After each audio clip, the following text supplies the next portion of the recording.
السلام عليكم، هالو، هالو. مساء الجمال عليكم يا أحلى أميرات في الدنيا، وحشتوني بجد جدًا، جدًا، يا رب تكونوا بخير النهارده ويكون يومكم عدّى عليكم وأنتم في أفضل حال. أهلًا بيكم النهارده في فيديو جديد ومعايا كنوزة أحلى كوكي. ازيكم يا أصحاب عاملين ايه؟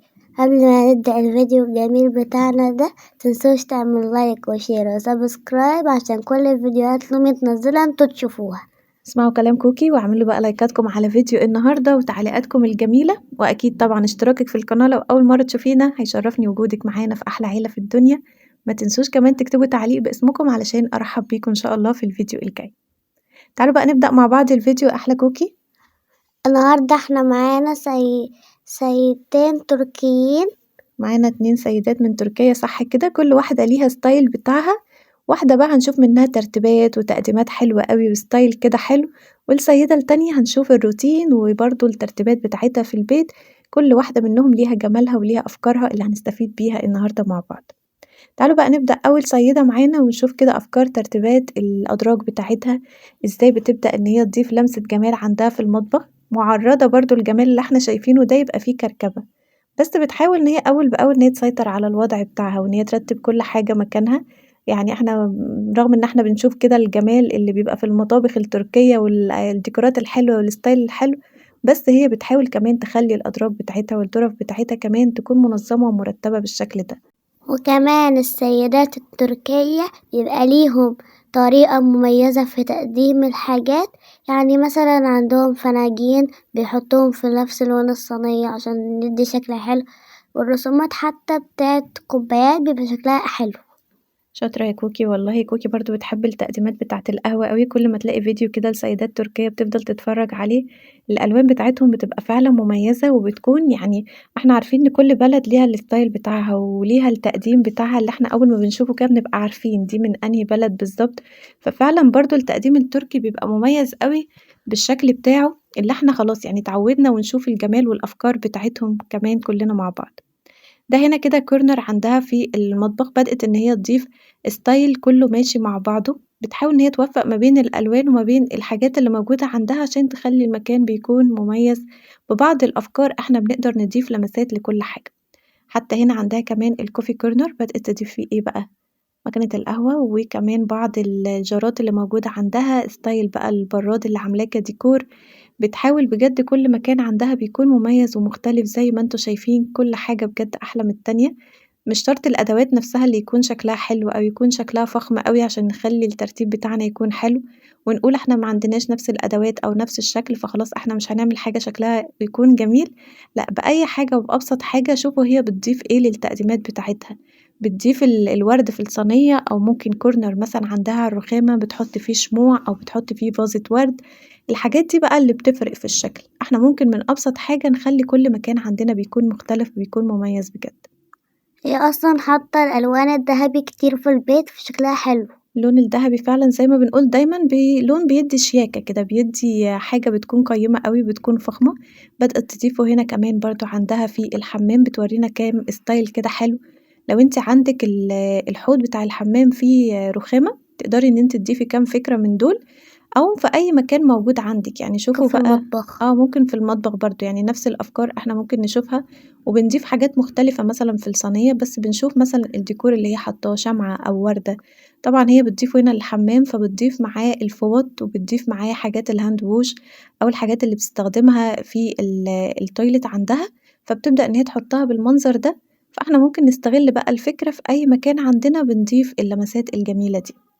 كمان تعالوا نشوفوا الفكرة اللذيذة دي أوي كده بقى كوكي تقول لكم الفكرة الحلوة دي. ها. هي لو انتوا يعني عندكوا شمع ومش عارفين تستغلوه في حاجة زي الشمع اللي هي حطيته ده، تملوا طبق مية وتحطوا فيه عطر وتحطوا فيه الشمع وتحطوا عليه ورق دهب ويبقى شمعدان ضافت كده له كمان جميل. ورد شكله حلو أوي. أو لو ده بقى لو النور مطفي شكله حلو. ممكن نعمله بقى في النور اللي بيقطع كتير الأيام دي صح؟ اه. هيبقى ينفع معانا الشمع في الوقت ده. فزي ما إحنا شُفنا كده الشمعدان كان شكله جميل أوي، كمان التقديم التركي بتاعها المميز أوي بالstyle وبالأفكار، وشُفتوا حتى الصينية اللي فاتت كان فيها فنجانين عشان أنتم دايمًا بتقولوا إحنا مش هينفع إن إحنا نقدّم لكل شخص الفنجان بالصينية بتاعته بالطبق بتاعه، لأ أنتِ ممكن تعمليهم كلّهم في صينية واحدة عادي، بس فكرة تناسق الألوان وإن إحنا فكرة الstyle التركي اللي بيحطّوا وردة أو بيحطّوا التحلية بشكل حلو، بجد بيبقى التقديم بتاعِك بيبقى حلو جدًا وبيبقى مميز، على قد ما بنقدر بناخد أفكار بنحاول على قد ما بنقدر إن إحنا ننفذها. دي كده كانت أول سيدة معانا بكل أفكارها الجميلة وترتيباتها وديكوراتها وstyle المطبخ اللي مليان من الأفكار والديكورات بتاعتها، حتى سفرتها قد إيه كمان مميزة بالتقديمات وبالأطباق، كل مكان عندها في البيت بجد يعني بينطق كده من جماله، ربنا يهنيها بيه ويهنيكم كده بحياتكم كلكم يا أحلى أميرات. تعالوا بقى يا كوكي ندخل على السيدة التانية، السيدة التانية مليانة من الطاقة ومليانة من الروتين، هنشوف معاها ترتيبات وتنظيمات من نوع تاني بقى. هي برضه سيدة تركية، وهي برضه هنشوف بقى الروتين بتاعها وهي بتعمل إيه في يومها. بدأت أول حاجة كده من المطبخ، طبعًا المطبخ ده يا كوكي أنتِ عارفة هو بقى ما بيخلصش، في بقى طبيخ طول اليوم وفي مواعين وفي بوتاجاز وفي أرضيات، يعني ربنا يقوينا كده على المطبخ بس كفاية علينا. هي بدأت كده بعد ما خلّصت يومها في آخر اليوم، هي بدأت إن هي تعمل ترتيب وتنضيف للمطبخ سريع أوي، بوتاجاز، الرخامات، حتى شايفين اللمبات بتاعتها، الرخامات والأرضيات والتقفيل بتاع المطبخ كلّه، بدأت إن هي تمسح كل الحاجات دي عشان تنهي اليوم بتاعها ومطبخها يكون نضيف.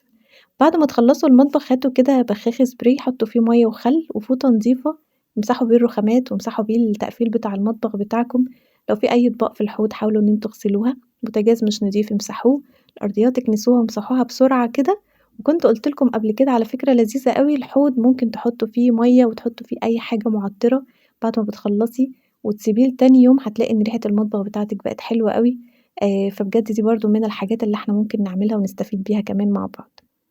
ده هنا كمان برضه شُفتوا بقى المكان اللي حاطة فيه الmakeup بتاعها، كل حاجات العناية بتاعتها، بدأت إن هي بس اللمسة اللي عملتها قبل الترتيب بتاعها إن هي غيّرت المقابض بتاعته، برضه حاجة بتبقى سهلة أوي ومش مكلفة بس بتفرق بجد في شكل الأساس بتاعنا. بعد ما خلّصت عملت إيه بقى؟ هي فتحت الإدراج وحطت جواها حاجات بحيث إن منظمات هي صح. تقسّم الحاجات عشان ما تبقاش متبعترة في الدرج. صح، لمّا بتبقى الحاجة فوق بعضها كلّها هيبقى طبعًا المكان مش هيبقى حلو، هيبقى مبهدل أوي، فهي استخدمت المنظمات عشان تخلّي المكان يكون منظم أكتر، روتين تنضيفها بقى وترتيبها للبيت كلّه، كلّها نشاط وكلّها كده طاقة، بتدّينا بجد يعني النشاط إحنا كمان لو كسلانين بنشوف الروتين بتاعها وزي ما اتعودنا وشُفنا فيديوهات ليها كتير أوي في ترتيباتها، بجد مشجعة أوي. إحنا لمّا بنشوف بقى كمية النضافة في الفيديوهات دي بنلاقي عندنا الحماس إحنا كمان وعايزين نخلّص وننضّف اللي ورانا، خصوصًا رمضان داخل علينا، فيا رب يقويكم الأيام دي كده تقدروا تعملوا كل ترتيباتكم وتنظيماتكم ويهِل عليكم وأنتم في أفضل حال، ودعواتنا يا كوكي لإيه كمان، لأهل فلسطين، ربنا ينصرهم يا رب، يا رب ينصر أهل فلسطين. ويهِل علينا رمضان كلنا وإحنا في أفضل حال يا رب، اللهم آمين. كوكي كانت عايزة تقول لكم حاجة بقى النهارده كمان.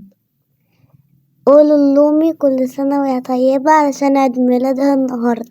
هي مصممة إن هي تقول لكم بقى في الفيديو إن النهارده عيد ميلادي، فهنستنى بقى تعليقاتكم كمان، يقولوا لي بقى كل سنة وأنا طيبة بقى، فرحوني كمان في التعليقات بتاعتكم النهارده بقى. كوكي هتجيب لي هدية، هابقى أقول لكم بقى جابت لي إيه في الفيديو الجاي إن شاء الله، مفاجأة بقى. مفاجأة، هتعمل لي احتفال بالليل، هنحتفل مع بعض وأقول لكم بكرة إن شاء الله في الفيديو بتاع بكرة الاحتفال بتاعنا كان عامل إزاي، وهاقول لكم كمان على جروب الواتس لو لسه ما دخلتوش، باتمنى إن أنتم تنضموا معانا في أحلى عيلة في الدنيا، أحلى اخوات احتفلوا بيّا الصبح قالوا لي كل سنة وأنتِ طيبة، فباشكركم بجد من قلبي على كل كلامكم الحلو، بجد والله ونعم الإخوات من كل بلد أنتم موجودين فيها بجد تشرفوا. فباشكركم بجد على وجودكم في حياتي أحلى اخوات في الدنيا، فيا رب دايمًا كده مع بعض في كل حاجة حلوة يا رب ويسعدكم دايمًا.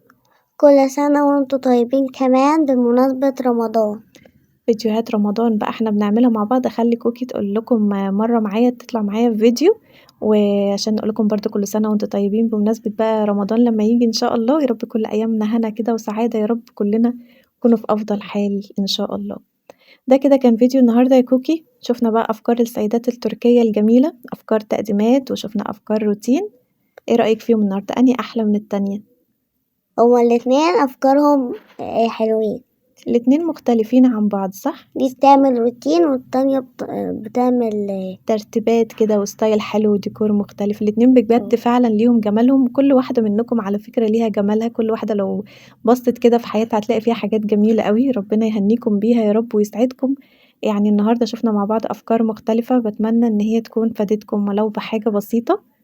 ومش بس السيدات التركية بس هي اللي عندهم ديكورات حلوة، كل سيدات أنحاء صح. العالم، سيدة مغربية، سيدة جزائرية، سيدة تونسية، كل بلد وليهم نظام مختلف عن البلد التانية. صح، كل واحدة مننا وليها جمالها، ربنا يهنيكم يا رب بحياتكم، ودعواتكم بقى لكوكي ربنا يبارك فيها ويحفظها هي وكنودة حبايب الأحلى أميرات صغيرين. متنسوش بقى لايكاتكم قبل الفيديو ما يخلص وتعليقاتكم الحلوة. نشوفكم على خير الفيديو الجاي إن شاء الله بأفكار جديدة. نشوفكم على الفيديو الجاي سلام. وسلام.